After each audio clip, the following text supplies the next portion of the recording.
आप करें। आपने जो भजन किया है, आपने जो स्मरण किया है, आपने जो संकीर्तन करा है और विश्वास के बल पर करा है, तो वो मिला, उसमें कोई त्रुटि नहीं।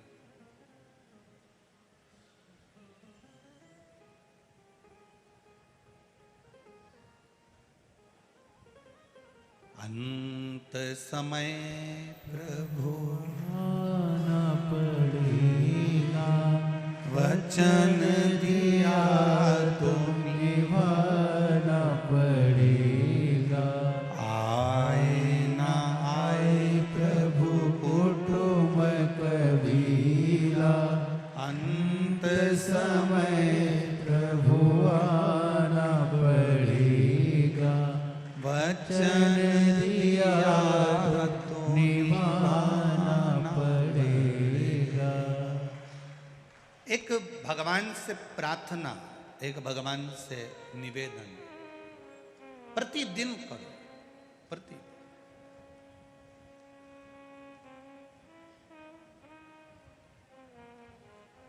आप जब भगवान से प्रार्थना करेंगे, निवेदन करेंगे, तो वो अवश्य स्वीकार करेगा, सुनेगा।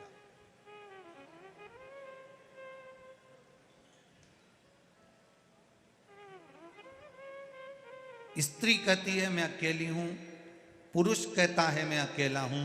शिव महापुराण की कथा कहती है पृथ्वी पर अगर जन्म ले रहे हो तो तुम मरते समय तक भी अकेले नहीं हो, तुम्हारे साथ में देवाधिदेव महादेव विराजमान। गर्भ में आए, माता के गर्भ में पहुंचे, उस दिन से महादेव तुम्हारे साथ में हो गए।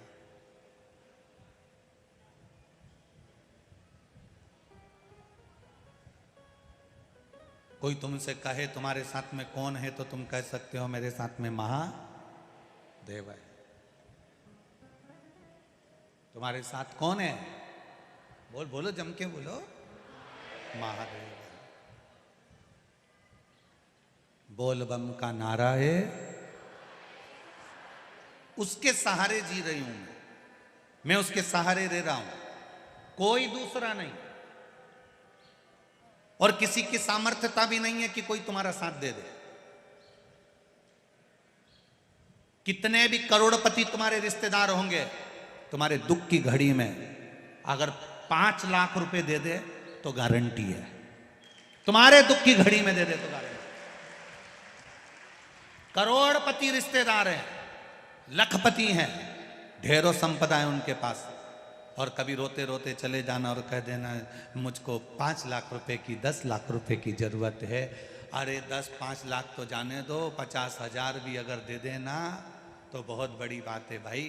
कर्जा हो जाता है, माथे पर कर्जा चढ़ जाता है। रिश्तेदार ऐसा नहीं, भगवान सबको परखने का मौका देता है। आपके रिश्तेदारों में एक रिश्तेदार भगवान ऐसा बनाता है जिसके पास में बहुत पैसा होता है।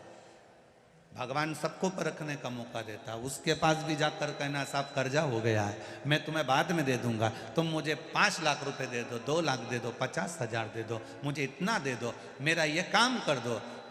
कोई भी कितना भी करोड़पति होगा, मुश्किल। अब तुमने उससे जाकर कहा, तुमने दूसरे से जाकर निवेदन करा, फिर तुमने तीसरे से जाकर निवेदन करा, फिर तुमने चौथे से जाकर निवेदन करा। इतने लोगों के पास जा जाकर समय बर्बाद करा। एक बार जिसने चोर को कुबेर बनाया था उस महादेव के पास जाकर बैठ जाती तो तुझे हाथ जोड़ने की कहीं जरूरत ही नहीं पड़ती, तुझे किसी को कहने की जरूरत ही नहीं पड़ती। तू एक बार उसके सम्मुख में पहुंचती तो तू एक बार उसके सामने पहुंचता, फिर आपको जरूरत नहीं पड़ती।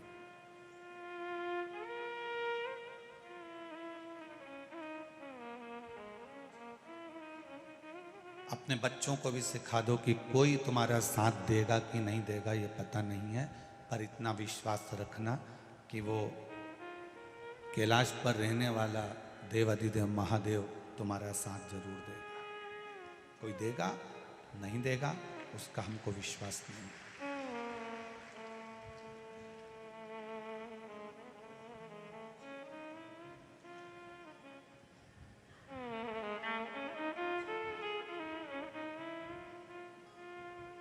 तूफान आता है, बड़ी बड़ी कश्तियों को डुबो देता है। तूफान आता है, बड़ी बड़ी कश्तियों को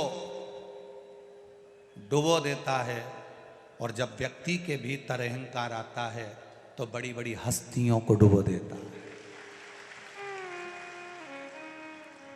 अहंकार यदि थोड़ा सा भी आ गया, अभिमान अगर थोड़ा सा भी आ गया, आपकी समर्पण की भावना अगर समाप्त हो गई, आप किसी के प्रति समर्पित भाव से मिल भी नहीं पा रहे हो, तो फिर ये जीवन आपका बेकार।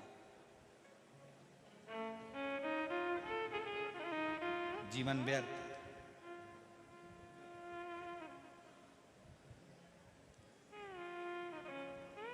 जाओ उसके द्वार तक, उसके दरवाजे तक, और अपने हृदय की बात, अपने दिल की बात, अपने चित्त की बात उससे कहने का प्रयास करिए। जब हम उससे अपने दिल की बात कहेंगे तो वो सुनेगा। अब कई लोग कहते हैं क्या भगवान सुनता है? ये शिवलिंग तो पाषाण का है, ये शिवलिंग तो पत्थर का है, ये शिवलिंग तो पीतल का है, ये शिवलिंग तो पारे का है, ये शिवलिंग तो मट्टी का है, पार्थिव है। क्या परमात्मा सुनता है?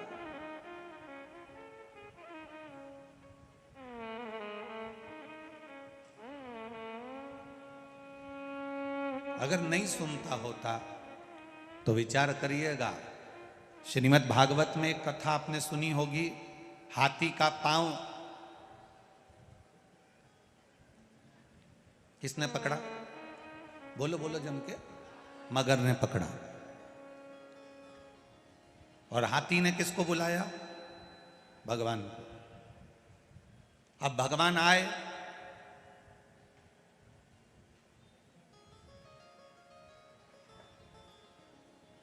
सबसे पहले उन्होंने हाथी से मिले कि मगर से मिले?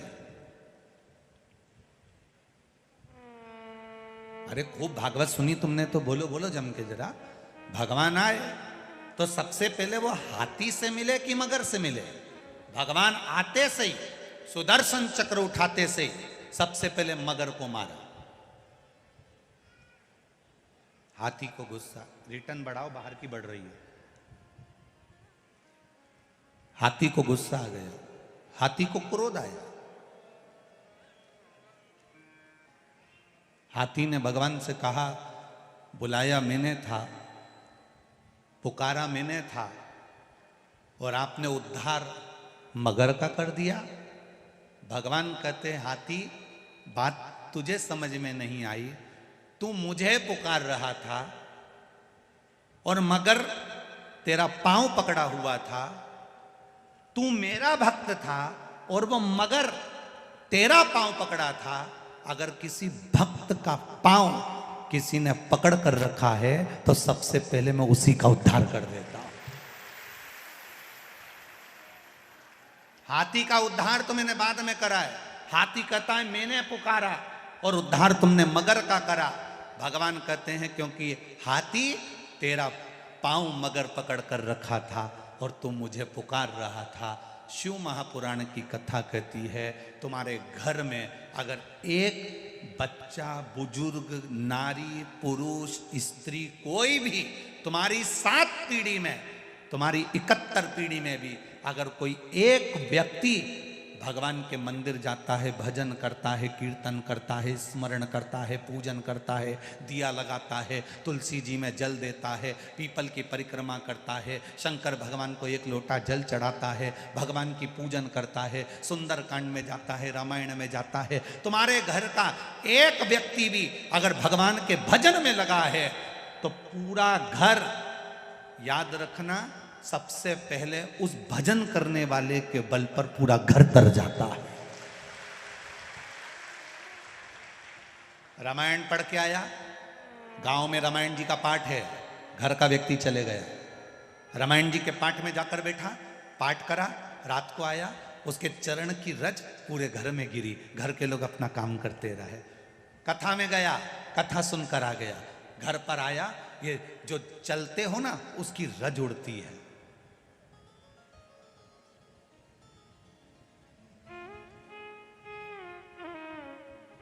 हाथी का पांव मगर ने पकड़ा तो सबसे पहले मगर का उद्धार करा। सत्संग करने वाले का संग पकड़ोगे, भजन करने वाले का संग पकड़ोगे, स्मरण करने वाले का संग पकड़ोगे तो उद्धार तुम्हारा निश्चित है। शिव पुराण 7 पीढ़ी को तारने तक का वचन नहीं देती, शिव पुराण 71 पीढ़ी को तारने तक का वचन दे देती है। 1 पीढ़ी 2 पीढ़ी नहीं, 7 पीढ़ी नहीं, शिव महापुराण 71 पीढ़ी को तारने का वचन देती है। इसलिए उज्जैन के ऋण मुक्तेश्वर मंदिर में पत्थर पर लिखा हुआ है, अंकित करा गया है कि जिसने शिव तत्व को जान लिया, जिसने शंकर भगवान को 1 लोटा जल चढ़ा लिया, जिसने शिव महापुराण को श्रवण कर लिया, जिसने शंकर का अनुमोदन कर लिया, मनुष्य शरीर प्राप्त करने के बाद जो शंकर के मंदिर जाना प्रारंभ कर दिया, मनुष्य शरीर प्राप्त करने के बाद जो शंकर को 1 लोटा जल चढ़ाना प्रारंभ कर दिया, मनुष्य शरीर प्राप्त करने के बाद जो शिव पुराण सुनना प्रारंभ कर दिया, तो शिव पुराण की कथा में ऋण मुक्तेश्वर मंदिर की दीवार पर पत्थर पर लिखा हुआ कह देता है कि उसकी 71 पीढ़ी को देखने की जरूरत नहीं, वो तर चुकी है।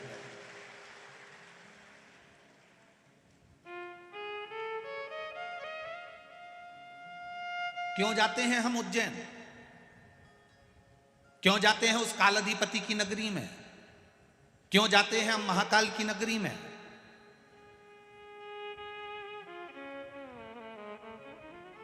क्यों जाते हैं? काशी किस लिए जाते हैं? अभिमुक्त नगरी है काशी। माता पार्वती जी ने शंकर जी से 2 वर मांगे थे। एक वर पति पत्नी में झगड़ा हो तो उसमें प्रेम बढ़े, और दूसरा वर मांगा था कि काशी में जो मरे उसके कान में गुरु मंत्र तुम्हें देना पड़ेगा। शंकर भगवान कहने लगे ऐसा नहीं हो सकता कि मरने वाले को गुरु मंत्र में दूंगा। ऐसा नहीं हो सकता कि साधारण से मनुष्य को, साधारण से व्यक्ति को, मरने वाले को गुरु मंत्र में दूंगा। पार्वती जी ने भोजन करना बंद कर दिया, पार्वती जी ने भोजन को त्याग दिया, जल पीना बंद कर दिया, पत्ते खाना बंद कर दिए, केवल नासिका की एक श्वास लेती है वो भी छोड़ दी। पूरा ब्रह्मांड हिलने लगा। तब देवाधिदेव महादेव ने कहा पार्वती मांग तुझे क्या चाहिए? काशी में जो मरेगा उसको गुरु मंत्र तुम्हें देना पड़ेगा। शंकर भगवान ने वचन दे दिया कि काशी में जो मरेगा उसको गुरु मंत्र में दूंगा, मैं वचन देता हूं तेरे।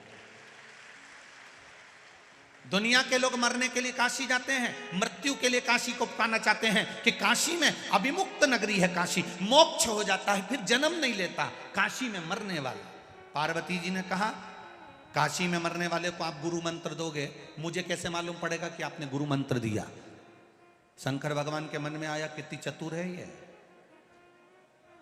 मुझे कैसे मालूम पड़ेगा कि आपने गुरु मंत्र दिया? तो मांग पार्वती क्या चाहती है? पार्वती जी कहती है काशी में मरने वाले के सीधे कान में आप गुरु मंत्र देना और सीधे कान को थोड़ा सा मोड़ देना, तो मैं समझ जाऊंगी कि आपने गुरु मंत्र दे दिया। आज भी काशी में मरने वाले का सीधा कान अपने आप थोड़ा सा टेढ़ा हो जाता है, क्योंकि मेरा बाबा उसको गुरु मंत्र देकर भेज देता है। आज भी काशी का नियम है, अभिमुक्त नगरी है काशी। इसलिए भारत की भूमि के सबसे ज्यादा मुर्दे, भारत की भूमि के सबसे ज्यादा मुर्दे अगर जलते हैं तो काशी में जलते हैं। हमारे यहाँ गाड़ी ओवरटेक करती है, काशी में मुर्दे ओवरटेक करते हैं। हमारे यहाँ का मुर्दा पहले जल जाए। दुनिया के लोग मुर्दे को देखकर रोते हैं, दुनिया के लोग मुर्दे को देखकर रोते हैं, शव को देखकर रोते हैं। और काशी में अगर कोई मरता है तो रोते नहीं, प्रसन्न होते हैं कि महादेव की नगरी में चला गया है। 2 नगरी है, एक काशी अभिमुक्त नगरी है और दूसरी उज्जैनी महाकाल की नगरी, जहां दुनिया के लोगों का समय अच्छा ना चले, दुनिया के लोगों को लगे कि बड़ी दुख की घड़ी चल रही है, बड़ी परेशानी चल रही है, बड़ा कष्ट चल रहा है, बड़ी बीमारी चल रही है, बड़ा रोग चल रहा है, बड़ी तकलीफ चल रही है, उसको कहां ना जाना। एक बार जिसने घड़ी बनाई, जिसने समय बनाया, जिसने पल बनाया, जिसने काल बनाया, उस महाकाल के चरणों में बैठकर एक बार शिव पुराण पूरी सुन लेना, मिल गया। क्यों जाते हैं उज्जैन? अपने समय को सुधारने के लिए। तूने महाकाल काल बनाया, घड़ी बनाई, पल बनाया, मेरा समय अच्छा नहीं चल रहा, मेरा समय अच्छा नहीं चल रहा। जब घड़ी अच्छी नहीं चलती तो इसको कपड़े की दुकान पर या किराने की दुकान पर नहीं ले जाते, इस घड़ी को हम घड़ी वाले की दुकान पर ले जाते हैं।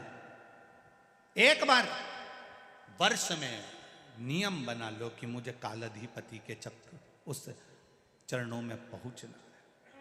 और देखो ये तो किस्मत की बात है, 4 अप्रैल से 10 अप्रैल तक उस कालाधिपति के चरणों में शिव महापुराण की कथा बड़नगर रोड पर सुनने को मिल रही है। ये कृपा उसकी।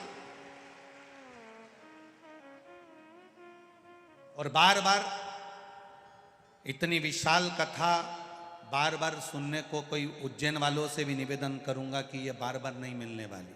और जितने मेरे महाकाल बाबा के जितने, क्योंकि महाकाल बाबा तो दादा है, पिता है, और उसकी जितनी औलादें हैं, संतान है, जिसको मेरे महाकाल ने, मेरे कालाधिपति ने दिया है, उनसे एक ही बात कहूँगा कि इतने शिव भक्त आपकी उज्जैनी में आ रहे हैं। और उज्जैन के निवासियों से भी कहूँगा, खाली मत जाना, अपना दरवाजा छोड़कर पंडाल में बैठकर शिव महापुराण की कथा का रसतत्व ग्रहण करना। दुनिया के लोग कहेंगे भीड़ बहुत है, भीड़ बहुत है। संसार में कहां भीड़ नहीं है, पर उसके चरणों में बैठकर कथा का रसतत्व ग्रहण करना है। और उज्जैन के आसपास के जैसे यहाँ पर लोगों ने, कोई ने फ्री में चाय की व्यवस्था करी, कोई ने जल की व्यवस्था करी, कोई ने कुछ व्यवस्था करी, कोई ने कुछ व्यवस्था करी। ऐसे उज्जैन नगर के सभी, इंदौर होए, देवास होए, आगरमालवा होए, बड़नागर हो, नागदा हो, आसपास के सारे क्षेत्रवासियों से कहूँगा, दिल से बाबा के आने वाले भक्तों की दिल से सेवा करो। जो बन सके प्रेम से, आनंद से, भाव से भजन करो। और जितनी उज्जैन की शंकर मंदिर हैं और उनकी जो महिला मंडल हैं शंकर मंदिरों की, उनसे भी निवेदन है, रोज शाम हो शिव भक्तों के साथ बैठकर 15 मिनट शंकर जी के नाम का भजन करो, ढोलक और मंजीरे के साथ करो भजन। और जितने श्रोता भाई बहन उज्जैन में आ रहे हैं उनसे निवेदन है, दिन में 1 बजे से 4 बजे तक शिव महापुराण की कथा उज्जैन में चलेगी, टीवी पर आएगी। और उज्जैन में बड़नगर रोड पर भी 1 बजे से 4 बजे तक चलेगी। वो 2 से 5 नहीं, 1 से 4 बजे तक चलेगी। जिसको 84 महादेव करना है वो सुबह से लेकर 1 बजे के पहले 12 बजे तक कथा स्थल पर पहुंचकर कथा का आनंद लेने के लिए सुबह भी 84 महादेव करो, शाम को भी करो। और दिन में बाबा की कथा का रसतत्व ग्रहण कर कर अपनी जिंदगी को संवारने का प्रयास करो, अपनी घड़ी को सुधारने का प्रयास करो। बार बार ये कथाएं नहीं मिलती। कई लोग काशी वाले कहते हैं गुरुजी एक बार फिर काशी आओ, बार बार योग नहीं बनता कि काशी बार बार आए या उज्जैनी बार बार आए। मौका मिला है, छोड़ना नहीं। छिपरा जी का स्नान करो, महार सिद्धि का दर्शन करो, काल भैरव का दर्शन करो, 84 महादेव करो, चिंतामन गणेश का आनंद लो। और दोपहर में 1 बजे बैठकर कथा का रसतत्व ग्रहण करो। खूब खूब भक्त लोग वहाँ पर पानी के प्याऊ लगा रहे हैं, कोई पोहा बंटवा रहा है, कोई हलवा बंटवा रहा है। सूचना मिली कि उज्जैन की अग्रवाल समाज वहाँ पर नमकीन छाछ 24 घंटे बंटवा रही है। कोई एक राहुल कल के बालक है वो पानी के प्याऊ लगवा रहा है, कोई कुछ व्यवस्था कर रहा है, कोई कुछ व्यवस्था करो। मेरे महाकाल ने आपको हजारों हाथों से दिया है तो आप दोनों हाथों से लुटाने का मौका मिला है, कर लो। शिव भक्त आज शरद जी सिसोदिया जी ने इतना बड़ा आयोजन किया, रोज प्रतिदिन इतने लोगों का भोजन भंडारा प्रसादी सारी व्यवस्थाओं को अनुकूल किया। ये शिव की भक्ति बिना नहीं मिल सकता, शिव तत्व के बिना नहीं मिल सकता। करो।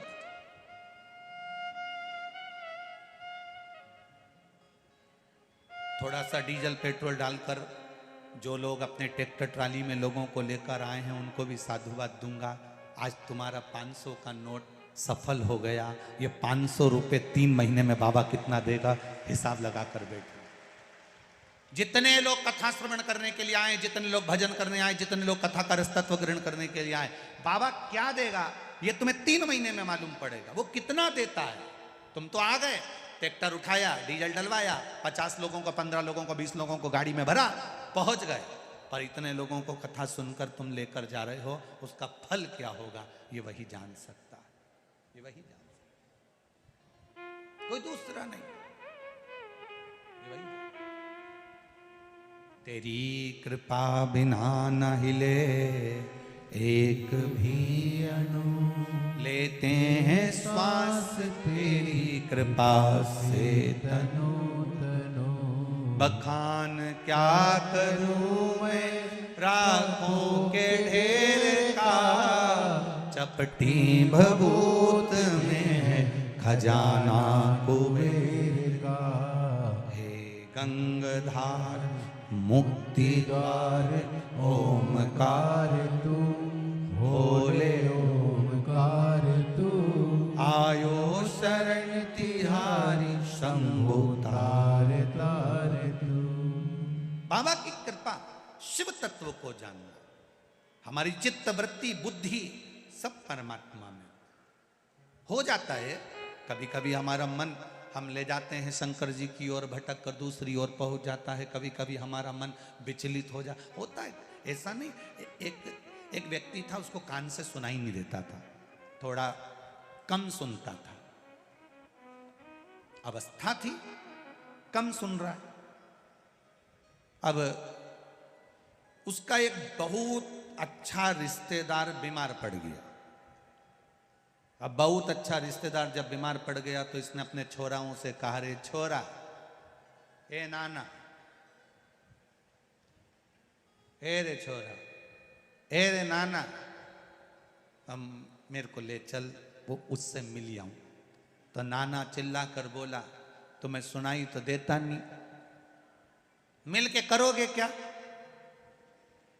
तो दादाजी बोले, देख मिलना तो पड़ेगा क्योंकि हमारा पुराना पहचान वाला है, मिलना तो पड़ेगा, मेरा पुराना पहचान वाला है, उससे मिलूंगा जरूर। अरे तो तुम बात क्या, वो बोलेगा भी तो तुम नहीं सुन सकते? और उसने कहा, उसमें बोलने, वो कुछ बोलेगा ना तो मैं समझ जाऊंगा। मरीज से बात करते तो मेरी जिंदगी निकल गई।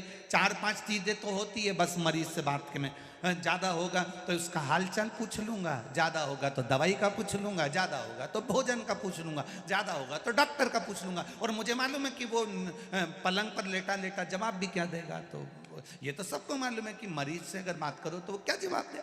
तो तू मेरे को ले चल, मैं तो मेरे मन से पूछ लूंगा और मन से जवाब दे दूंगा। तो सुनाई तो दे नहीं, मत देन दे, तू तो ले चल, मैं जवाब दूंगा नहीं, बस तू तो ले चल। उन्हें दादाजी को मोटरसाइकिल पे बिठाया ने हॉस्पिटल ले गए। और जैसे ही वो पलंग पर पड़ा था बेचारा मरीज, इसका पहचान वाला, ये पहुंच गया। और पहुंचते से राम राम। अब जो कान से थोड़ा कमजोर होता है वो चिल्ला के बोलता है, उसको लगता है अपन जैसे हैं वैसे सब है, इसने भी आवाज लगाई। और जो चिल्लाया राम राम, पूरा हॉस्पिटल गजगजा किया, चिल्ला। अब इसने पूछ लिया, आप तबीयत कैसी है? तो जो पलंग पर पड़ा था उसको गुस्सा आ गई थी, ते चिल्ला के बोल रही है, शर्म नाम की चीज नहीं है, मर रहे हैं।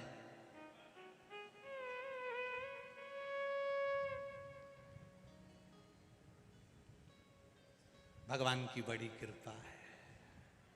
अब वो बोल रहा है मर रहे हैं, और ये बोल रहा है भगवान की बड़ी कृपा है, ऐसे ही रहो। अब इसको और बुरा लग गया मरीज को। अब इसने दूसरा प्रश्न पूछ लिया, कौन से डॉक्टर का इलाज चल रहा है? अब इसको आ गई गुस्सा, यमराज का चल रहा है। इसने भी कह दिया, बहुत अच्छा डॉक्टर है, तुरंत इलाज करता है, चिंता मत करो, उसी को दिखाते रहो।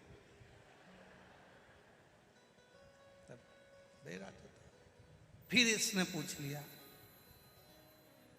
डॉक्टर ने खाने का क्या बोला है? इसने बोल दिया भाटा बोला है। तो इसने बोल दिया बहुत हल्का भोजन है। सुनाई तो दे, बहुत हल्का है, दिन भर में 3-4 बार खा लिया। अब इसको आई गुस्सा, इन्हें बाटल निकाल के उसकी पिचकारी इसके मुंह डाल घुसा। अब नहीं सुने हो जाए, लेकिन कभी सोचो कि ये चित्त क्यों नहीं पहुंच रहा है, ये वृत्ति क्यों नहीं पहुंच रही। जैसे वो कान से नहीं सुन पा रहा, उसी तरह कभी कभी हमारा मन हमारी नहीं सुन पाता है, इसलिए हम गलत जगह चले जाते हैं, अच्छी जगह नहीं पहुंच पाते। कभी कभी ऐसा होता है, हमारा मन हमारी बात नहीं सुनता, हमारा मन हमारा चित्त हमारी नहीं सुनता, गलत जगह चले जाते।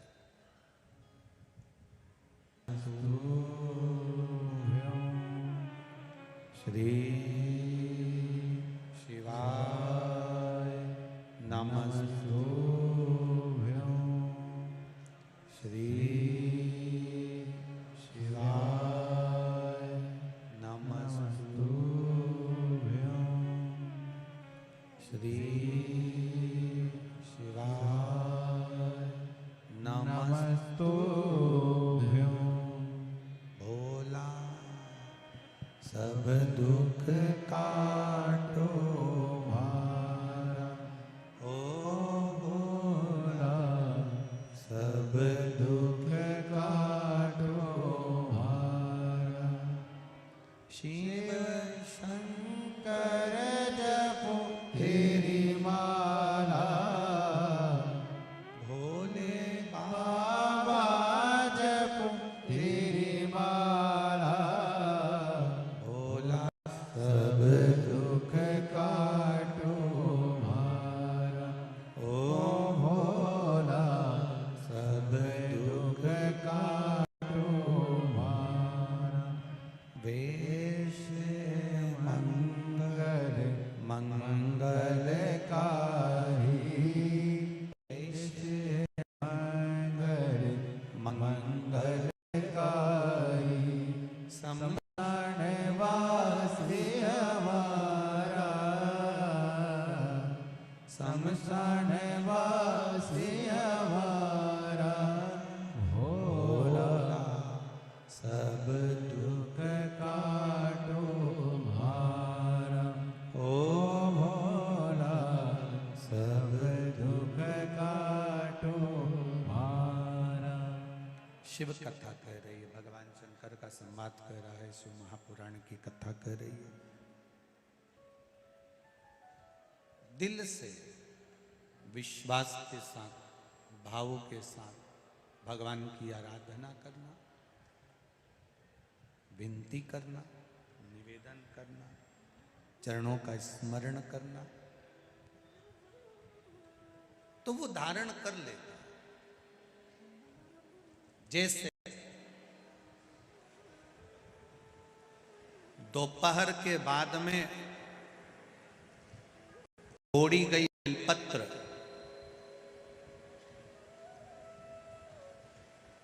दोपहर के बाद अगर हम बेलपत्र को तोड़कर शंकर भगवान को समर्पित करते हैं तो शिव उसे स्वीकार नहीं करते।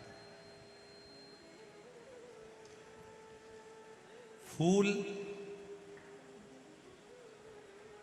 सूर्य की किरण निकलती है, प्रकाश थोड़ा सा हो जाता है, थोड़ा सा उजाला हो जाए, और रात्रि सूर्य अस्त के पहले पुष्प को हम तोड़ सकते हैं, फूल हम तोड़ सकते हैं। बेलपत्र सुबह से लेकर दोपहर तक हम तोड़ सकते हैं, पर दोपहर के बाद में बेलपत्र को नहीं तोड़ा जाता।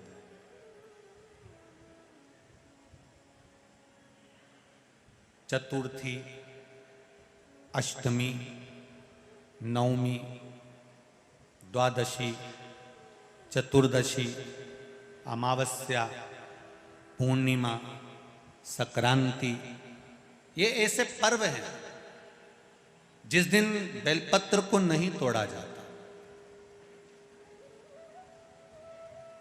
चतुर्थी, अष्टमी, नवमी, द्वादशी, चतुर्दशी, अमावस्या, पूर्णिमा, संक्रांति, ये वो पर्व है जिस पर बेलपत्र को नहीं तोड़ा जाता। पुरानी बेलपत्र 1 महीने पुरानी भी रखी है। पुरानी बेलपत्र मंदिर के बाहर भी अगर निर्माल्य में उतरी हुई बेलपत्र किसी डलिया में पड़ी है, बहुत सारी बेलपत्र अगर किसी ने ले जाकर निर्माल्य को कहीं ले जाकर पटक भी दिया है मंदिर के कोने में, वहां से बेलपत्र उठा लो, उसको धो लो, साफ कर लो, वापिस ले जाकर महादेव को चढ़ा दो, वो स्वीकार कर लो।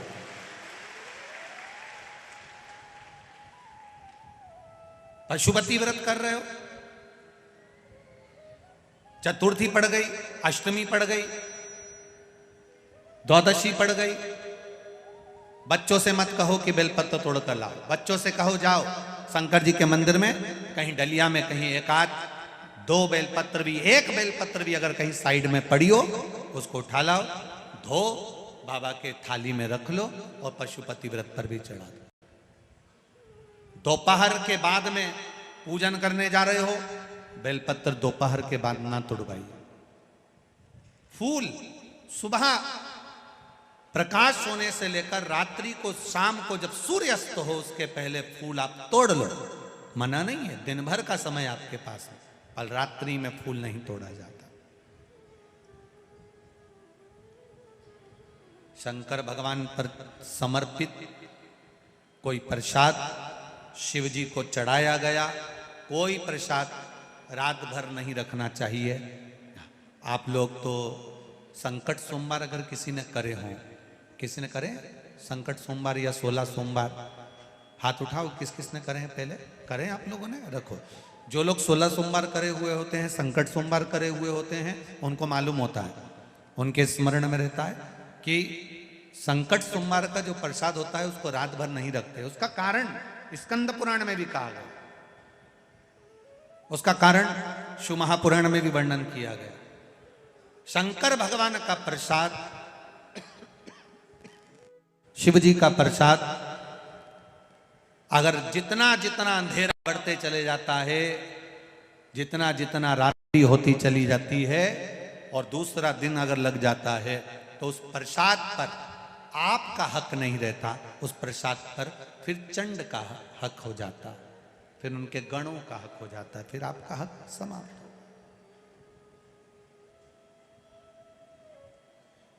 तीसरी बात का स्मरण करिएगा, एक तो बेलपत्र दोपहर के बाद ना तोड़िए, दूसरा पुष्प रात में ना तोड़िए, तीसरा चतुर्थी, अष्टमी, नवमी, द्वादशी, अमावस्या, पूर्णिमा, चतुर्दशी, संक्रांति, इस पर बेलपत्र ना तोड़िए। मंदिर की चढ़ी हुई, कहीं रखी हुई, कहीं अगर निर्माल्य में भी कहीं ले जाकर पड़ी है, वो भी समर्पित कर सकते हो। बेलपत्र तो यहाँ तक वर्णन करती है कि अष्टमी नवमी दोनों पड़ रही है और आपको बेलपत्र की जरूरत पड़ रही, तो एक बेलपत्र को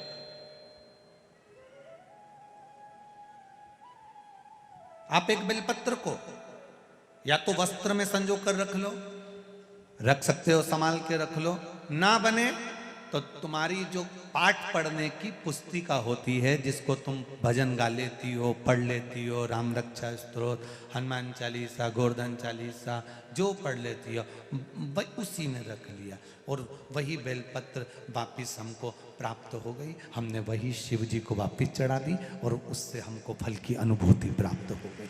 जरूरी नहीं है तोड़े।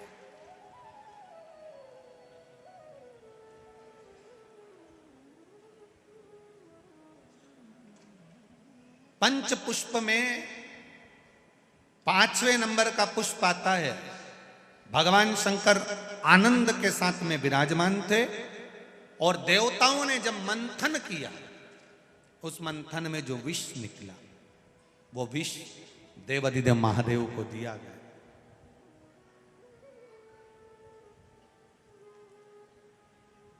अब बाबा देवाधिदेव महादेव को जो विष प्राप्त हुआ, तो पार्वती मैया को शिव जी ने याद किया, पार्वती आओ। ये चतुर्पति की विद्वत्ता है।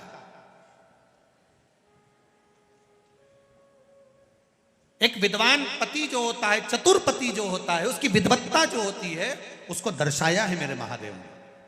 बहुत विडंबना में जीवन चल रहा, बहुत परेशानी में चल रहा, बहुत टेंशन चल रहा, पति किसी को बताना पसंद नहीं करता, बहुत चिंता है, घाटा लग गया, कर्जा बढ़ गया, तकलीफ हो गई, रोग हो गया, बीमारी हो गई, कुछ गलत करी आया, कुछ अच्छा करी आया, किसी को बताए ना बताए, पत्नी को एक बार बोल कर देखना, वो तुमको विल पावर मजबूत करेगी, कह देगी चिंता मत करो, मैं हूं और आप हो, सब करेंगे।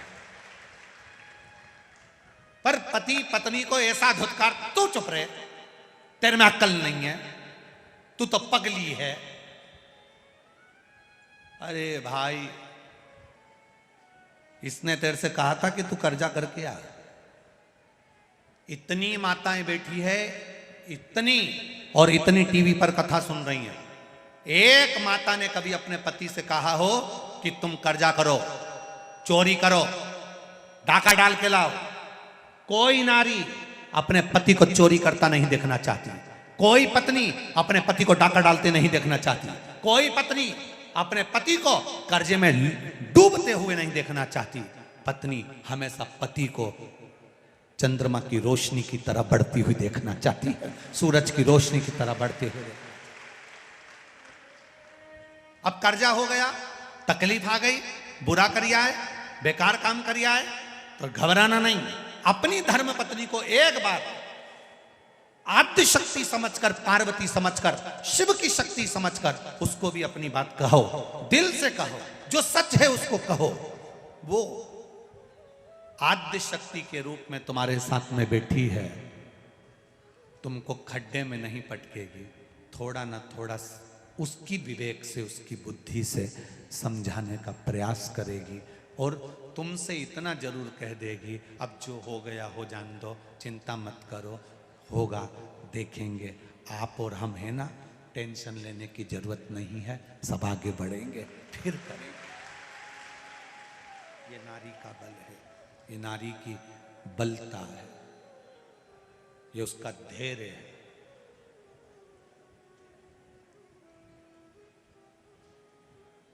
धैर्य उसका।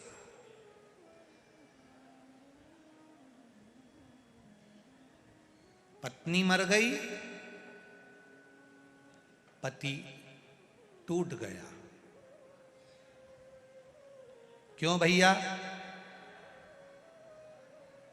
आज तुम मदिरा की दुकान पर खड़े थे, क्या बात है? बहुत गम था इसलिए पी ली। अच्छा, पत्नी का पति किसी का मर जाता है, कोरोना में चले गया, इसको गम नहीं था, ये नहीं गई। तुम्हें गम था, कर्जे में लदालुम हो गए, गम हो गया, किसी ने कुछ कह दिया, गम हो गया, झगड़ा हो गया, गम हो गया, और तुम मदिरा की दुकान पर चले गए। नारी की जिंदगी में कितना गम है, ताने सुन रही है, अपशब्द कह रहे हैं, लोग ताने दे रहे हैं, आड़ा टेढ़ा कर रहे हैं, कहीं कुछ हो रहा है, कहीं कुछ हो रहा है, रोती है तो भी रसोई घर में रोटी बनाकर अपने बच्चों का पेट भरती है, वो नारी कोई सहन नहीं हो। गम तुमको है, गम इसको नहीं। जो आता है, पति आया तो दो शब्द कह गया, देवर आया तो कह गया, जेठ आया तो कह गया, ससुरा आया तो कह गया, सासू आई तो कह दिया, मायके वाले बोले तो बोल दिया, भैया से बोलो तो भैया बोले, भाभी से बोलो तो भाभी बोले। एक नारी, बेटा है तो बेटा बोले, छोरी है तो छोरी बोले, एक नारी जिंदगी भर सुने, इसको गम नहीं है। फिर भी शंकर की आदि शक्ति इसके अंदर विराजमान है, इसलिए धैर्य रखती है, फिर आगे बढ़ जाती है, रोती है, पोंछती है आंसू, फिर भी तुम्हारा साथ दे जाती है, फिर भी साथ देती है। वो नारी है।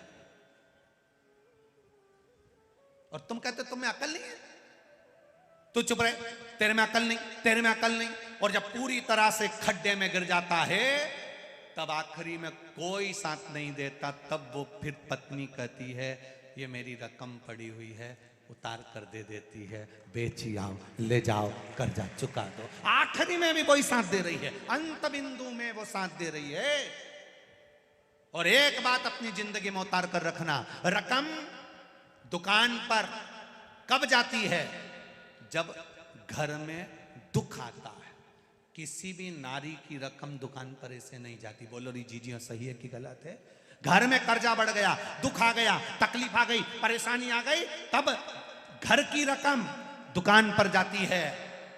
जब घर की रकम दुकान पर जाती है, जब दुख आता है, जब दुख आता है तो सोने की रकम दुकान पर जाती है। उसी तरह जब जिंदगी में दुख आए तो इस मनुष्य के शरीर को, इस रकम को भी महादेव के चरणों में उस दुकान पर ले जाओ तो शिव संभाल ले।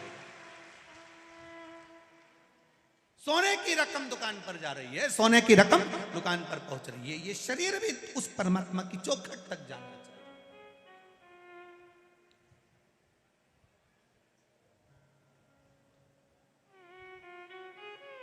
हम उसके भरोसे। पति कहता है पत्नी से, तुझ में विवेकता नहीं, तुझ में बुद्धिता नहीं, तुझ में तू नहीं जानती। अरे तकलीफ आई है, एक बार बैठकर उससे भी कहो जो तुम्हारी अर्धांगिनी है, और अर्धांगिनी से भी निवेदन है अपने मन में कुछ ना रखते हुए, अगर कुछ बात कहना है तो अपने पति से कहो, किसी से मत कहना। दुकान पर 50 नौकर काम करते हो, फिर भी फोन लगाकर नौकर से मत कहना कि तुम मेरे को ये सामान ला कर दो। अगर कहना तो अपने पति से कहना। क्यों?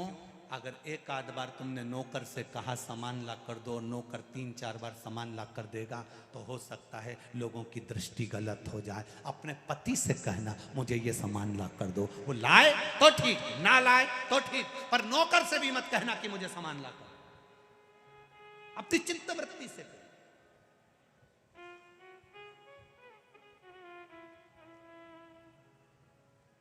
जाओ, मुझे ये सामान चाहिए। कितना सुंदर संवाद है। माता धूमावती और शिवजी का धूमेश्वर नाम पड़ा था।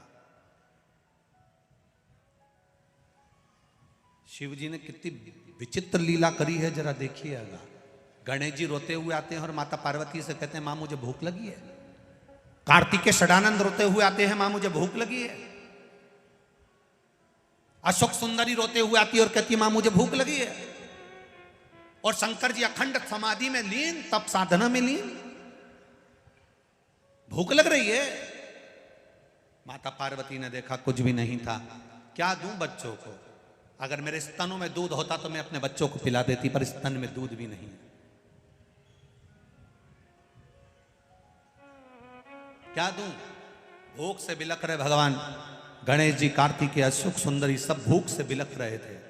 पार्वती जी शिव जी के पास जाकर एक लोटा जल चढ़ाकर बोली, बाबा उठिए, तुम्हारे बच्चे भूखे हैं, तुम्हारे बच्चे भूखे हैं, उठिए। शिव जी नहीं उठे। गणेश जी माँ का पांव पकड़कर बोले, माँ बहुत भूख लग रही है।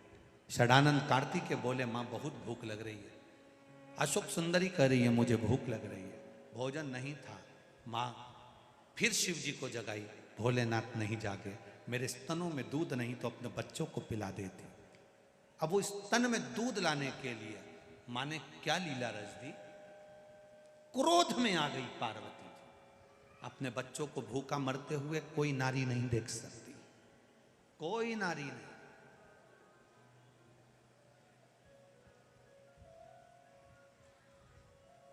कौन नारी देखेगी? एक मां अपने बच्चे के लिए समर्पण का भाव लेकर चलती है। देखा मेरे बच्चे भूखे, स्तन में दूध नहीं। पार्वती जी को क्रोध आया, शंकर जी को उठा लिया, उठाकर मुंह में भरकर निगल गई। स्तन से दूध बहने लगा, बच्चों को पिलाने लगी। हाहाकार मच गया, साबधूर। शिव जी को पार्वती जी निगल गई, शिव जी नहीं, शिव जी नहीं, शिव जी नहीं। देवताओं ने आराधना करी, मां कृपा करो, मां प्रकट करो महादेव को। शंकर जी को धुएं के रूप में अपनी नासिका से महादेव को प्रकट कर दिया। शिव जी का नाम ध्रुमवान हो गया और पार्वती का नाम ध्रुमावती हो गया। शिव जी धूमवान बन गए, माता पार्वती धूमावती बन गई। शंकर जी ने कहा, पार्वती तू अपने पति को थोड़ी देर के लिए निगल गई थी, तेरा पति उस समय पर नहीं था, इसलिए ध्रुमावती तू वेधव्य के रूप में रहेगी। ना तेरी मांग में सिंदूर होगा, ना गले में मंगलसूत्र होगा, ना बिछुड़ी, ना चूड़ा होगा। आज भी दतिया में पीताम्बरा धाम में मां धूमावती के मंदिर है। मां धूमावती का अगर आप दर्शन करने जाओगे तो मां सौभाग्यवती नारी को अंदर नहीं जाने दिया जाता, पर्दे में बंद रहती है, 16 श्रृंगार नहीं करती, मां वेधव्य के रूप में रहती है।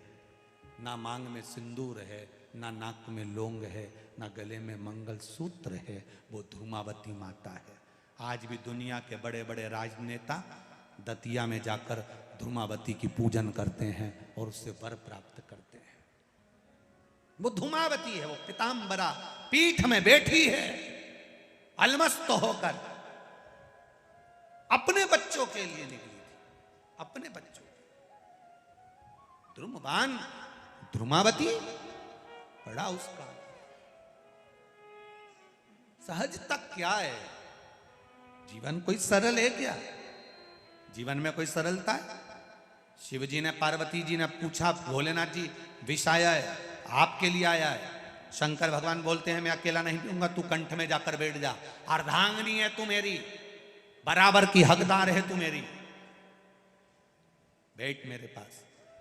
कंठ में मां बैठी, शिव जी ने विष पिया, कंठ में पहुंच गया। नीचे जा रहा था विष, शंकर भगवान ने उसको कंठ में ही रोक लिया। अंदर जाएगा तो मेरे उदर में ना जाने कितने शिव भक्त बैठे हैं।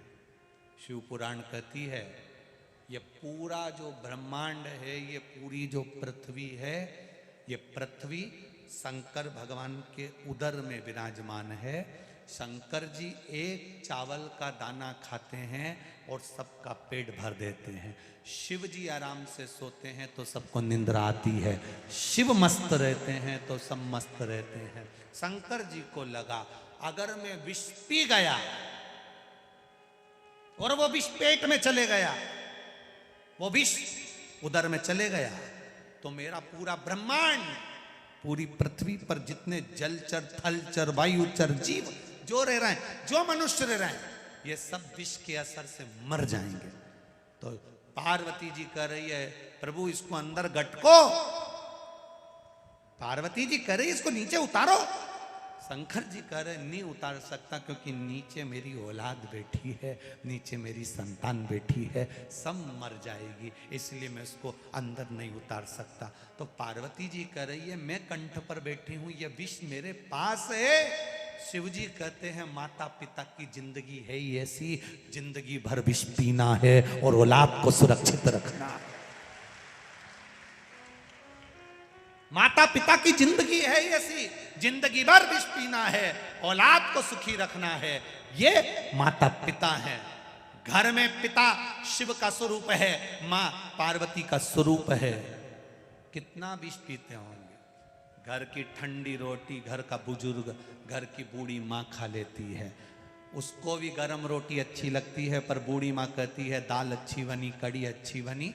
घर में ठंडी रोटी रखी है ना, वो फ्रिज के ऊपर 2 लाके दे दे। बहू कहती है ठंडी क्यों खा रही हो, गरम खा लो। नहीं नहीं तू मुझे ठंडी ला दे, क्योंकि सास को मालूम है ये ठंडी रोटी कोई नहीं खाएगा, बाद में गाय को पटक दी जाएगी, बाहर कुत्ता को डाल दी जाएगी। मेरा पति एक एक रोटी कमा कर लाया, एक एक निवाला, एक एक अन्न का दाना लाया, इसको पटकूंगी नहीं। घर की बुजुर्ग ठंडी रोटी खा लेती है क्योंकि फेंकी ना जाए, कल की ठंडी सब्जी खा लेती है क्योंकि फिकाए ना। एक एक ईंट जोड़कर, एक एक दाना जोड़कर उसने महल बनाया है, कैसे उसको बर्बाद होते देख ले। इसलिए घर के माता पिता शिव और पार्वती के स्वरूप होते हैं। तिनका तिनका जोड़ा है, तिनका। एक पत्र आया, उस पत्र में किसी ने लिखकर भेजा है गुरुजी 5 दिन से शिव पुराण चल रही है और कुछ दिन पहले से यहाँ ये टेंट लगना प्रारंभ हो गया था, और शिव जी की कृपा, उदारता, दया गुरुदेव बड़ी गजब है कि 5 दिन से इस टेंट में आपके पंडाल के व्यासपीठ के ठीक ऊपर एक चिड़िया और चिड़ा दोनों ने घोंसला बनाकर 5 दिन पहले ही घोंसला बना लिया था और 5 दिन से रोज कथा सुन रहे हैं। आज भी बैठे, वो बैठे ऊपर बैठे, आज भी वो चिड़ा और चिड़ी 5 दिन से लगातार स्थान नहीं छोड़ा उन्होंने और लगातार वो कथा सुनते रहते। 5 गुरुजी जब कथा में चिड़ा और चिड़िया भी शिव और पार्वती बनकर कथा सुनते हैं तो संसार का मनुष्य भी उसके बारे में पत्र दिया। उसकी भक्ति, उसका विश्वास, 5 दिन में उसने घोंसला बना लिया, उसी में रह रहा, दोनों कथा का रस तत्व ग्रहण कर रहे और अपने जीवन का आनंद। सुनो, ये शिव महापुराण की कथा है, सुनो। जरा सी माइक की ध्वनि होती है, डीजे बजता है तो जमीन हिल जाती, मकान हिल जाते और चिड़ा चिड़िया भाग जाते हैं। पर 5 दिन से लगातार भजन भी हो रहे, ढोल भी बज रहे, नगाड़े भी बज रहे, कीर्तन भी बज रहा, तो भी उनका निवास ये शिव और पार्वती का स्वरूप आनंद लेते हुए कथा का रस तत्व ग्रहण कर रहा है। ये शिव तत्व।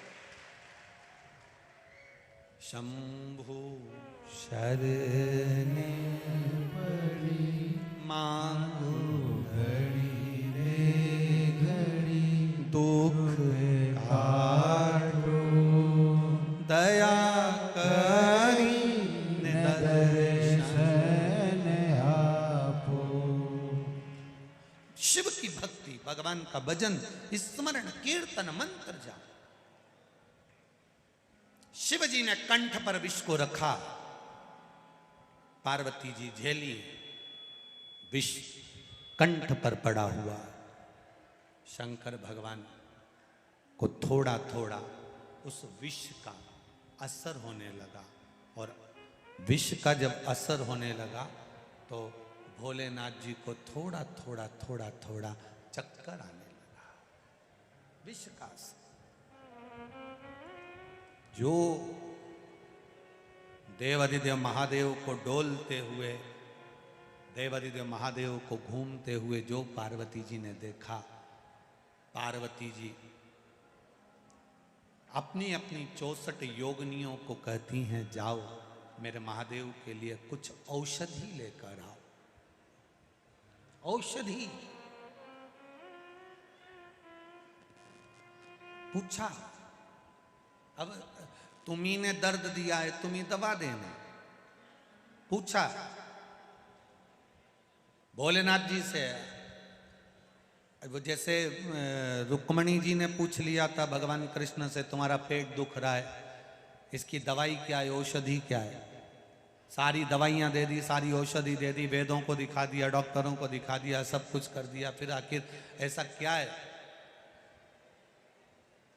क्या दें आपको, आपका पेट दर्द बंद हो जाए। भगवान कृष्ण कहते हैं, रुक्मणी जो मुझे बहुत प्रेम करता हो उसके चरण की रज ला कर दे दे। तो चरण की रज लेने के लिए रुक्मणी जी से कहा, तू तेरी दे दे। तो रुक्मणी के मैं अपनी चरण की रज नहीं दे सकती।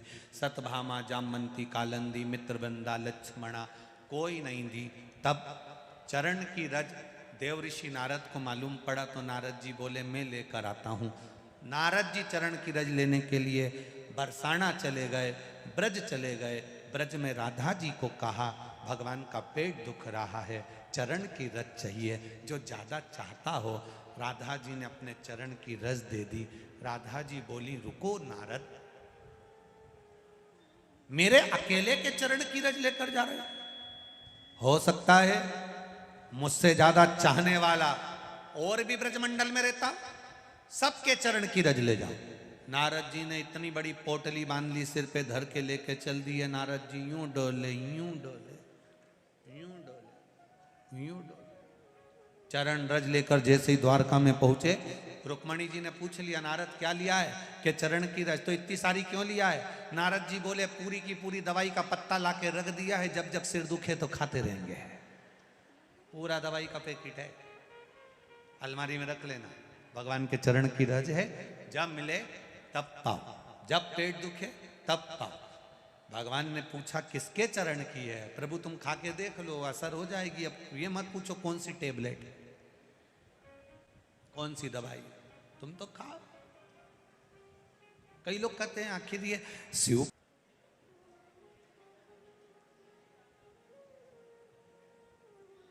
पंडाल में बैठकर, कंकर शंकर की धरा पर बैठकर शिव तत्व को जानने का जो मौका मिलता है, भगवान शिव की कथा को श्रवण करने का जो मौका मिलता है, वो साधारण नहीं हो सकता। जिन जिन ने सेवा करी वो साधारण नहीं। जिनने पानी पिलाया, चाय पिलाई, बिस्कुट खिलाया, कहीं कुछ, ये शरद जी सिसोदिया जी को धन्यवाद, जिन्होंने भंडारा चलाकर आए हुए भक्तों का भाव से, आनंद से प्रसाद पवाया। ये साधारण नहीं है, खाली नहीं जाए। 4 अप्रैल से 10 अप्रैल तक जो उज्जैन में कथा है, चाहे इंदौर के सेठ हों, चाहे देवास के हों, चाहे आगर मालवा के, चाहे बड़नागर के, चाहे नागदा के, जो आकर दोनों हाथों से लुटा रहे हैं। प्रत्येक समाज, कई समाजों ने हमारे पास भी फोन लगाया उज्जैन से कि हमारी समाज की धर्मशाला है, भक्त आए रुकें, किसी को मना नहीं। कई लोगों ने सेवा में नाम लिखाया, हम सेवा करेंगे। दिल से करो, ये मौका फिर नहीं मिलेगा। महाकाल की धरा, छिपरा का तट, स्कंद पुराण में लिखा है, किसी तीर्थ में 1 महीना, 1 हफ्ता जो रुकने का फल होता है, अवंतिका पुरी और काशी में 1 रात्रि में रुकने पर वो फल प्राप्त हो जाता। तो अवंतिका है जहां काल अधिपति बैठा। सहज नहीं, करो भजन, सुनो। खाली न जाता कोई दर से तुम्हारे, खाली न जाता कोई दर से तुम्हारे, मैं भी खड़ा हूँ नन्ही बाहें पसारे, अपने हृदय से लगा लो, गिरा जा रहा हो, उठा लो, प्रभु अपने दर से अब तो न टालो, गिरा जा रहा हो, उठा लो। कहा पार्वती जी ने, आपको तकलीफ हो रही है, दवाई भी आप बताओ क्या दूं मैं आपको? शंकर भगवान कहते हैं, पार्वती याद कर, एक बार मैं गंगा के तट पर बैठा हुआ था, गंगा की धार मुझ पर पड़ रही थी, तब अटखेलियां करते समय जया, विषहरा, शामरी, बारी, दौतली और देव ये अटखेलियां कर रही थी। उस समय पर मेरे वक्ष स्थल पर थोड़ा सा जल का छींटा पड़कर वो जल पृथ्वी पर जाकर गिर गया था। उससे एक फल पौधा उत्पन्न हो गया था जो धतूरा कहलाता है। पार्वती मेरे रोग को धतूरा मेरे ऊपर रखकर जल की धार चढ़ा दे, मैं ठीक हो जाऊं। एक धतूरा और धतूरे का फूल,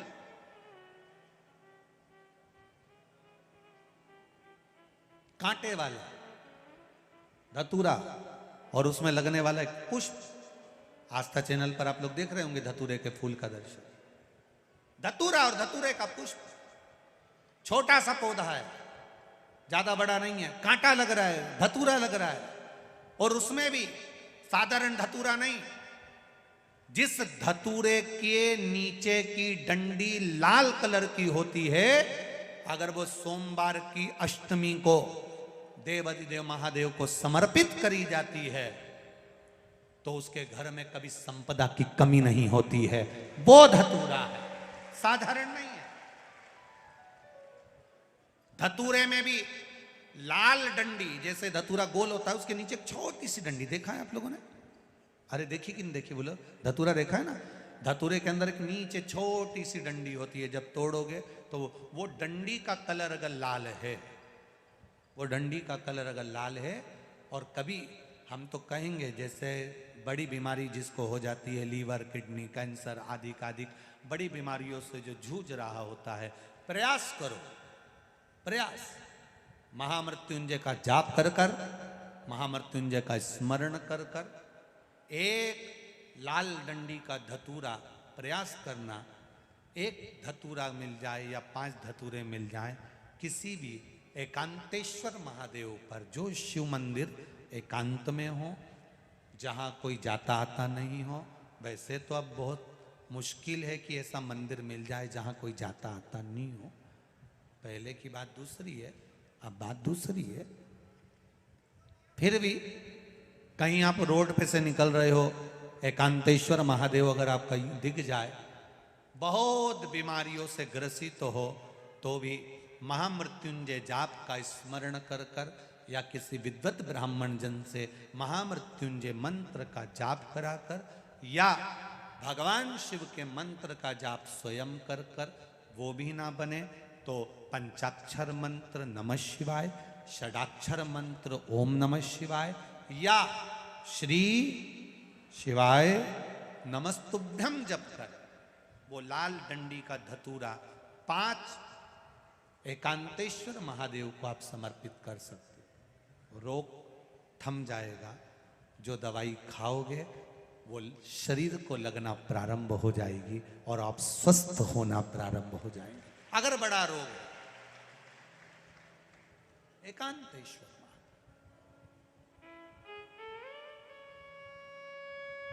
धतूरे का फूल, ये तो धतूरा के बात आ गई। अब धतूरे का जो फूल होता है,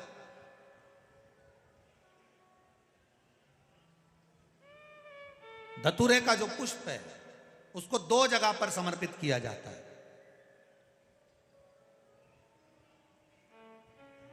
2 जगह, एक धतूरे का पुष्प जहां भगवान शंकर का जल चढ़ाने जाते हो, पूजन करने जाते हो, स्मरण करने के लिए जाते हो, वहां अशोक सुंदरी वाली जगह पर धतूरे को, फूल को समर्पित किया जाए।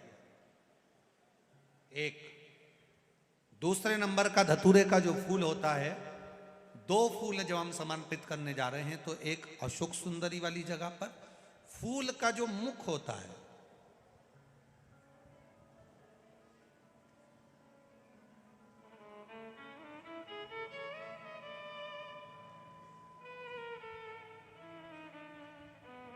मान लो ये फूल है धतूरे का।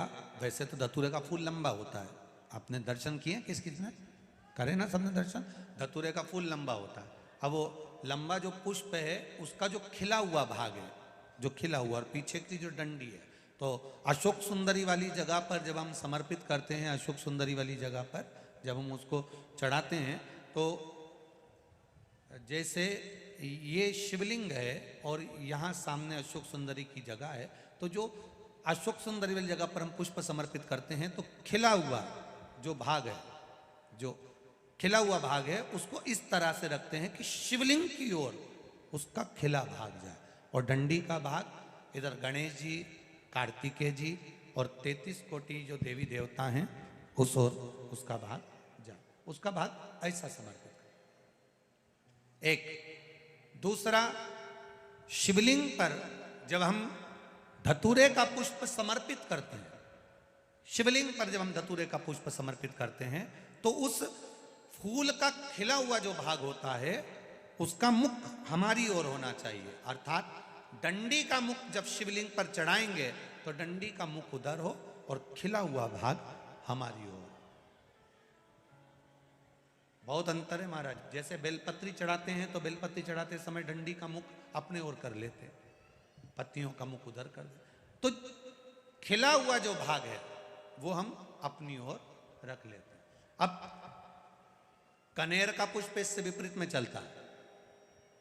कनेर का जो पुष्प होता है उसकी डंडी का मुख हम अपनी ओर रख लेते हैं और खिला हुआ भाग महादेव की ओर कर देते हैं, वो थोड़ा विपरीत हो जाता है। तो शिव तत्व कह रहा है, भगवान शंकर का संवाद कर रहा है, शिव महापुराण की कथा कर रही है। दो स्थान धतूरे के पुष्प को समर्पित करने के लिए दिए। कौन कौन सा स्थान है? जम के बोलो। पहला, जम के बोलो। अशोक सुंदरी के स्थान पर खिला हुआ भाग कहां होना चाहिए? महादेव की और डंडी का भाग जहां 33 कोटि देवता हों, गणेश जी कार्तिकेय हों, उस ओर हो। और दूसरा देवादिदेव महादेव के शीश पर, शिवलिंग के ऊपर। एक बात बहुत ध्यान लगाकर सुनिएगा, स्मरण में रखिएगा। जब क्रोध की अवस्था होती है, क्लेश की अवस्था होती है, अशांति होती है, तब धतूरा शिव जी को चढ़ाकर 1 लोटा जल अवश्य चढ़ा देना चाहिए। लगभग 20 से 25 मिनट लगते हैं, पर अगर हमने दिल से धतूरा चढ़ाया और 1 लोटा जल धीरे धीरे धीरे धीरे देवादिदेव महादेव को समर्पित करना प्रारंभ करा, तो घर में से क्लेश, अशांति, क्रोध अपने आप धीरे धीरे शांत होना प्रारंभ हो जाता है। धतूरे में वो एक आनंद, धतूरे में वो एक सुख है, धतूरे में वो एक आनंद है। पंच पुष्प में पहले नंबर का पुष्प है पारिजात का पुष्प, दूसरे नंबर का पुष्प है, बोलते जाओ ले लिए, कनेर का पुष्प, तीसरे नंबर पर पुष्प है शमी का पुष्प, चौथे नंबर पर पुष्प है मंदार आकड़े का पुष्प, और 5वें नंबर पर जो पुष्प है वो है धतूरे का पुष्प। अब इन पुष्पों के अलावा भी कई पुष्प देवादिदेव महादेव को चढ़ते हैं, उनका एक अलग अलग नियम है, पर पंच पुष्प जो पूर्ण तरह से सुख देने वाले, आनंद देने वाले, जो सहजता में आपको मिल सकते हैं, ये वो 5 पुष्प हैं जो आपको आपके गांव में भी, अपने गांव में घूम लो तो वो मिल जाएगा, कोटेश्वर में भी आप घूमोगे तो वो प्राप्त हो जाएगा, वो पंच पुष्प। शिव महापुराण की कथा कर रही है, पंच पुष्प शिव महापुराण की कथा में वर्णन करते हुए आगे तुमरुका जी चंचुला देवी को बड़े आनंद के साथ में, भाव के साथ 12 ज्योतिर्लिंग का स्मरण करा देते हैं महाराज। भगवान शिव की पावन कथा बड़े भाव से कहती है। भगवान सोमनाथ जी का वर्णन करा, चंद्रदेव को काया का रोग हुआ, भगवान शिव ने काया के रोग से मुक्त किया। आगे वर्णन आया मल्लिकार्जुन का, भगवान कार्तिकेय जी रुष्ट होकर गए तो भगवान शिव ने माता पार्वती के साथ जाकर उनको मनाया, मल्लिकार्जुन के रूप में विराजमान हुए। अगला वर्णन आया है महाकाल, दूषण नाम के राक्षस का संहार करने के लिए भगवान काल अधिपति बनकर महाकाल के रूप में विराजमान होते हैं। दूषण नाम के राक्षस को वर था, अगर इसके शरीर के टुकड़े हुए इसका रक्त जहां गिरेगा 84 रूप ले सकता है। महादेव जी ने देवताओं से कहा तुम जाकर क्षिप्रिया को, मेरी बहन को जाकर निवेदन करो कि जैसे ही दूषण नाम के राक्षस का रक्त गिरे ये पानी के रूप में आकर उसको धो दे तो ये 84 रूप नहीं रख पाएगा। इतने में दूषण नाम का राक्षस मरा, पर क्षिप्रिया जी को आने में देरी हो गई, क्षिप्रिया नहीं आई। जब क्षिप्रिया नहीं आई तब 84 रूप दूषण ने ले लिए। उस 84 रूप के दूषण को भगवान देवादिदेव महादेव मारे कैसे? शंकर जी ने कहा मैं रूप नहीं ले सकता। क्षिप्रिया ने शंकर जी के 84 रूप बना दिए और बहन ने अपने भाई के जब 84 खंड किए तो 84 महादेव बनकर दूषण नाम के राक्षस का संहार करा। आज भी वो 84 महादेव अवंतिकापुरी उज्जैनी में विराजमान है, जिनका दर्शन अपन करते हैं। 84 महादेव 84 लाख योनियों को काटने के लिए 84 लाख योनियों को समाप्त करने के लिए, 1,84 से पार उतरने के लिए 84 महादेव का दर्शन किया जाता है, स्मरण किया जाता है। महाराज अगला वर्णन आया ओंकारेश्वर, विंद नामक पर्वत ने भगवान शिव को यहां पर विराजमान किया। फिर वर्णन आया केदारनाथ, नर नारायण ने तप कर कर भगवान शिव को विराजमान किया। भीमाशंकर, कुंभकर्ण की धर्म पत्नी करकटी का पुत्र भीम, जिसने देवताओं के मंदिर तोड़े, तो शिव जी ने आकर उसका संहार किया। भीमाशंकर के रूप में बाबा विराजमान हुए। अगला वर्णन आया है काशी विश्वनाथ, मनु शत्रुपा ने तप कर कर भगवान शिव को यहाँ विराजमान करा। गंगा मिलने के लिए आई, भगवान काशी विश्वनाथ जी के रूप में विराजित हुए। अगला वर्णन है त्र्यंबकेश्वर, गौतम बाबा पर गौ हत्या का दोष लगा, भगवान शंकर ने आकर गौतम बाबा से गौ हत्या के दोष को समाप्त किया। अगला वर्णन है वैद्यनाथ जी, रावण भगवान शिव को लेकर जा रहा था, भूमि पर शिवलिंग को रखा, उठा नहीं, बाबा वैद्यनाथ के रूप में विराजमान हो गए। अगला वर्णन है नागेश्वर, दारुक नाम के राक्षस का संहार करने के लिए भगवान नागेश्वर के रूप में विराजमान। फिर वर्णन आया आगे रामेश्वरम, राम जी लंका पर चढ़ाई करते हुए भगवान राम स्वयं शिवलिंग की स्थापना कर कर लंका की ओर जाते हैं, विजय प्राप्त करते हैं, भगवान रामेश्वर के रूप में विराजमान होते हैं। अगला वर्णन है कृष्णेश्वर, सुधर्म नाम के ब्राह्मण की 2 धर्म पत्नियां थी, घोषमा और सुदेहा। सुदेहा के यहाँ संतान नहीं थी, घोषमा ने अपनी संतान सुदेहा को दे दी थी। सुदेहा ने उसको पाल पोस कर बड़ा करा। बहू को मालूम पड़ा मेरा असली सास तो घोषमा है, सुदेहा को पूछना बंद कर दिया। क्रोध आ गया सुदेहा को, जब बेटा ही नहीं होगा तो बहू किस काम की। बेटे के तलवार से टुकड़े कर कर कपड़े में बांध कर तालाब में फेंकी आई। घोषमा प्रत्येक सोमवार को शंकर भगवान के पार्थिव शिवलिंग का निर्माण कर कर पूजन करने जाती थी, विसर्जन करती। विसर्जन करने के लिए जब जा रही, मन में भाव आया बेटा बहुत दिन से नहीं देखा। 1 हफ्ते पहले मरा हुआ बेटा भगवान शिव की कृपा से घोषमा के पुत्र को जीवित किया। शिव जी का नाम कृष्णेश्वर महादेव पड़ गया। ऐसे 12 ज्योतिर्लिंग का चरित्र तुमरुका जी ने चंचुला देवी को श्रवण कराया है। चंचुला देवी ने बड़े भाव के साथ शिव जी का ये पावन चरित्र सुना तो बिंदुक प्रेत योनि से मुक्त हो गए, और बिंदुक प्रेत योनि से मुक्त होकर बाबा देवादिदेव महादेव के चरणों में गया। चंचुला देवी जो वेधव्य हो गई थी, विधवा हो गई थी, वापिस अखंड सौभाग्य धारण कर कर अपने पति के लोक को चली जाती है। ऐसी चंचुला भाव से पहुंचती है। भगवान शिव ने तुमरुका जी से पूछा, आपने सुंदर कथा का रसतत्व ग्रहण कराया, आपको क्या दूं? तुमरुका जी ने कहा, बस आपके मस्तक की बेलपत्र शिव पोथी को समर्पित कर दो।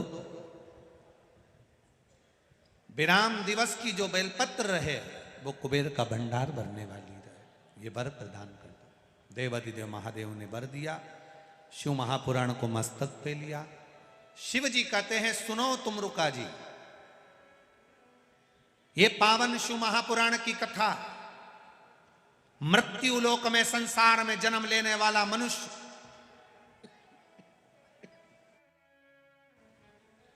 जिस भाव से श्रवण करेगा, जो जिस विश्वास के साथ क्या करूं मैं राखों के ढेर का, चपटी भभूत में है खजाना कुबेर का। हे गंगाधार मुक्ति वाद ओंकार तू, भोले ओंकार तू, आयो शरण तिहार शंभु तार तार तू। आप दिल से भजो। इसमें उस बहन ने एक लाइन लिखी, सारे डॉक्टरों ने मना कर दिया, बहन नहीं लिख रही, सारे डॉक्टरों ने मना कर दिया था कि आंखें इसकी वृद्ध अवस्था तक भी ऐसी की वैसी ही रहे।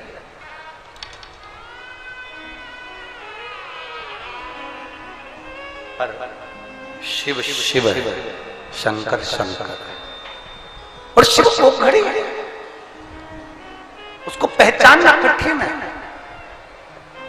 मैं कुरुद के रहने वाली बहन बेटियों से, मैं कुरुद के रहने वाली माताओं से, मैं कुरुद में रहने वाले एक एक भाई से निवेदन करना चाहूंगा, मेरा भोले बाबा कुबरेश्वर धाम से चलकर जब तुम्हारे कुरुद तक आ सकता है तो आप भी अपना घर छोड़कर इस कुरुद की कथा में जरूर पहुंचो।